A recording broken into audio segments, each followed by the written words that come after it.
तुम्हाला असं रोज वाटतं ना की एक गाडी बंगला प्रॉपर्टीचे आपण मालक आहोत, पण एक वास्तव तुम्हाला सांगतो, तुम्ही भाडेकरू आहात. पूर्ण नक्की ऐका.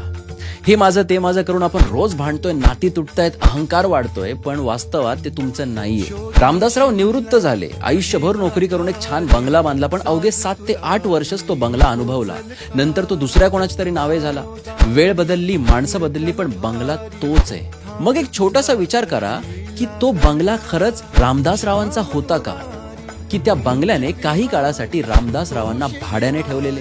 आपण त्या गाडीचेही मालक नाही, आपण त्या घराचेही मालक नाही. आपल्या नंतर दुसरा कोणीतरी ते वापरणार. ज्या वस्तूंचा आपण आज गर्व करतोय त्या वस्तू आपल्या नसतातच.